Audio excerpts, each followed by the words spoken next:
How to purchase on government e market place. ये एक ऐसा क्वेश्चन है जो मुझसे काफी बार पूछा जाता है।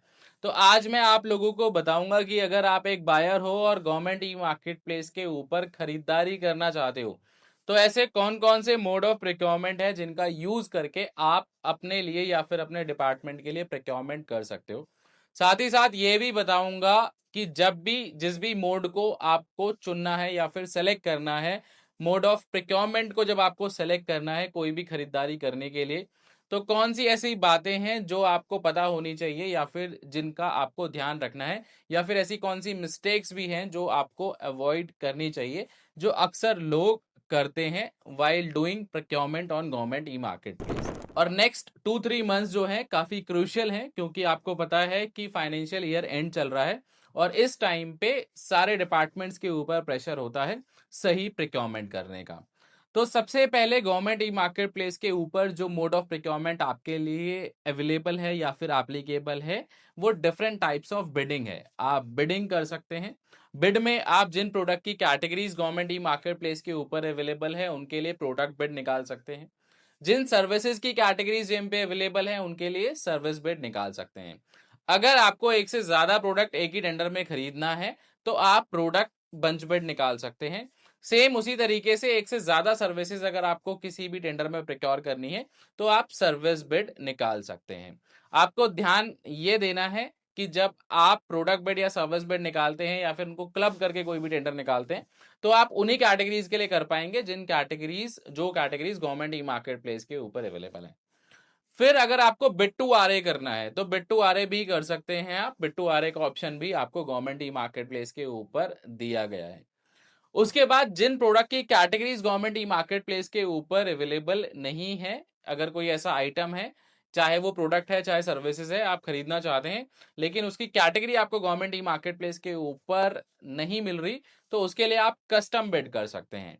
तो एक दो आइटम जो है जो नहीं मिल रहे हैं आपको, तो उसके लिए आप कस्टम बिड कर सकते हैं। लेकिन 5 से ज्यादा आइटम है या फिर आपको बल्क प्रिक्योरमेंट करना है या फिर कुछ बहुत सारी कैटेगरीज हैं, 10-15-20 कैटेगरीज हैं या प्रोडक्ट्स हैं जो गवर्नमेंट ई मार्केट प्लेस के ऊपर अवेलेबल नहीं है, तो उसके लिए आप बीओक्यू बिड कर सकते हैं। बीओक्यू की फुल फॉर्म है बिल ऑफ क्वांटिटी। तो कस्टम बिड और बीओक्यू बिड ध्यान रखिएगा खाली उन्हीं कैटेगरीज के लिए एप्लीकेबल है जो गवर्नमेंट ई मार्केट प्लेस के ऊपर अवेलेबल नहीं है। अब इसमें कई लोगों का क्वेश्चन ये आता है कि सर प्रोडक्ट की कैटेगरी तो गवर्नमेंट ई मार्केट प्लेस के ऊपर अवेलेबल है लेकिन जो स्पेसिफिकेशन हमें चाहिए ना वो स्पेसिफिकेशन वहां पे कैटेगरी में नहीं है, तो क्या हम कस्टम बिड बीओक्यू बिड कर सकते हैं? बिल्कुल भी नहीं। आप कैटेगरी के अंदर ही बिडिंग करिए, वहीं पे खरीदारी करिए। वहां पे ना एडिशनल पैरामीटर डिमांड करने का ऑप्शन आ जाता है, तो आपका जो भी पैरामीटर जो आपके लिए मैंडेटरी है, क्रूशियल है, एडिशनल पैरामीटर में आप डाल के उसे उसी कैटेगरी के अंदर बिड फ्लोट कर सकते हैं।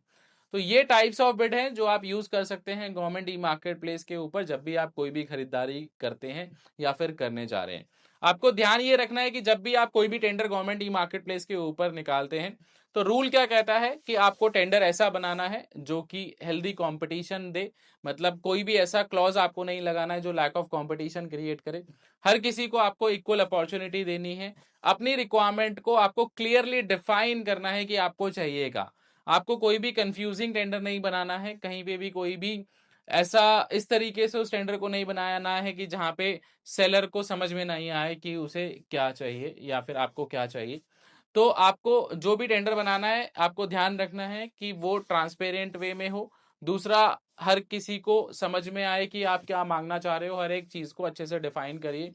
तीसरा, ऐसा कोई भी क्लॉज मत लगाइए जो कि लैक ऑफ कंपटीशन क्रिएट करे। और जब भी आप कैटेगरी में या फिर किसी भी उसमें टेंडर निकालते हैं तो मैक्सिमम बिडर्स को आप नोटिफाई करें ताकि उस टेंडर में हेल्दी कंपटीशन आ सके। उसके बाद एक फंक्शनैलिटी है गवर्नमेंट ई मार्केट प्लेस के ऊपर डायरेक्ट परचेज। डायरेक्ट परचेज में आप 10 लाख तक की procurement directly government e market place से कर सकते हैं विदाउट कोई टेंडर निकाले, विदाउट कोई बिड निकाले। प्रोडक्ट में भी कर सकते हैं, सर्विसेज में भी कर सकते हैं। सर्विसेज में कुछ कैटेगरीज ऐसी हैं जिसमें डायरेक्ट परचेज एप्लीकेबल नहीं है। हालांकि प्रोडक्ट में भी अब काफी कैटेगरीज ऐसी हो गई हैं जिसमें अब डायरेक्ट परचेज एप्लीकेबल नहीं है।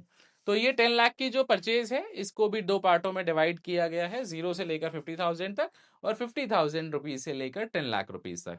जब ऑर्डर वैल्यू 0 से लेकर 50,000 रुपीज तक रहती है तो आप अपना जो भी रिक्वायरमेंट है, जो भी प्रोडक्ट आपको चूज़ करना है, किसी भी ब्रांड का करना है, कोई पर्टिकुलर मॉडल नंबर को आपको सेलेक्ट करना है, तो आप कर सकते हैं। उसमें किसी भी कंपैरिज़न की आपको ज़रूरत नहीं है। जब ऑर्डर वैल्यू 50,000 से लेकर 10 लाख के बीच में जाती है, तो उसे L1 कंपैरिज़न बोला जाता है। उस केस में आपको 3 ब्रांडों में मिनिमम कंपैरिज़न करना होता है। आप जो भी चीज़ खरीद रहे हैं, एटलीस्ट 3 ब्रांडों में कंपेयर करिए और सबसे जो लोएस्ट प्रोडक्ट है, उसी को आप खरीद सकते हैं। अगर किसी कैटेगरी के अंदर 3 ब्रांड नहीं है, मिनिमम 3 ब्रांड नहीं है, तो आप उसके अंदर प्रोक्योरमेंट नहीं कर सकते हैं। अगर आप कोई टेलीविज़न खरीदने जा रहे हैं, मैं एग्ज़ाम्पल के साथ समझा रहा हूँ। अगर आप कोई टेलीविज़न खरीदने जा रहे हैं, तो जो कंपैरिज़न होगा, वो सैमसंग, एलजी और सोनी में होगा। ऐसा नहीं हो सकता कि आप 2 सैमसंग के प्रोडक्ट ले लें और 1 एलजी का ले लें, या फिर 2 सोनी के ले लें या फिर 1 सैमसंग का ले लें। वो नहीं हो सकता। तीनों ही प्रोडक्ट अलग-अलग ब्रांड के होने चाहिए, ए, बी, सी, और तीनों ही प्रोडक्ट अलग-अलग प्रोफाइल से लिस्टेड होने चाहिए। ऐसा भी नहीं होना चाहिए कि तीनों अलग-अलग ब्रांड के प्रोडक्ट्स तो हैं, लेकिन एक ही सेलर ने उसे लिस्ट कर रखा है, तो वो भी सॉफ्टवेयर एक्सेप्ट नहीं करता। तो ये डायरेक्ट परचेज़ एक दूसरा मेथड आपके लिए हो सकता है। डायरेक्ट परचेज़ आप यूज़ कर सकते हैं जहाँ पे आपको बिडिंग नहीं करनी है, अपना टाइम सेव करना है, डिपार्टमेंट का टाइम सेव करना है, तो वहाँ पे आप डायरेक्ट परचेज़ कर सकते हैं। लेकिन आपको ध्यान देना है कि जब भी आप डायरेक्ट परचेज़ करें कंपैरिज़न के थ्रू, तो आप देखें कि सबसे लोएस्ट प्रोडक्ट जो आपकी रिक्वायरमेंट के अकॉर्डिंग फिट बैठ रहा है, आप उसे ही खरीदें, और 50,000 से नीचे आप अपने मनपसंद के प्रोडक्ट को खरीद सकते हैं, जो भी आपकी रिक्वायरमेंट को फिट बैठता है। उसमें भी आप ट्राई करें कि ट्रेंड्स को फॉलो करें। आप देखें कि किन प्राइसेस पे उसे खरीदा जा रहा है उस पर्टिकुलर प्रोडक्ट को, तो आपको आइडिया लगेगा कि फेयर प्राइस उस प्रोडक्ट का क्या हो सकता है या फिर आपको किस में खरीदना चाहिए। तो ये मेन मोड ऑफ प्रोक्योरमेंट्स है गवर्नमेंट ई मार्केट प्लेस के ऊपर, जिसके थ्रू आप खरीदारी कर सकते हैं। दूसरा एक मोड ऑफ प्रोक्योरमेंट है पीबीपी नोटिस, जिसे पुश बटन प्रोक्योरमेंट बोला जाता है। पुश बटन प्रोक्योरमेंट के अंदर आप 5 लाख तक की procurement directly government e market place से कर सकते हैं।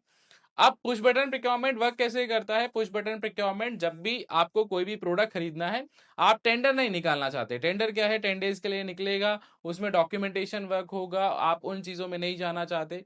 और साथ ही साथ आप ये भी चाहते हो कि मैं डायरेक्ट परचेज़ भी ना करूँ, मैं चाहता हूँ कि सेलर से कोटेशन ली जाए, मैक्सिमम लोग उसमें पार्टिसिपेट करें। तो आप पीबीपी नोटिस निकाल सकते हैं। पीबीपी नोटिस 5 लाख तक गवर्नमेंट ई मार्केट प्लेस के ऊपर निकल सकता है। आप पीबीपी नोटिस को निकालें। पीबीपी नोटिस को आप 3 डेज के लिए निकाल सकते हैं। कोई भी डॉक्यूमेंटेशन की ज़रूरत नहीं है।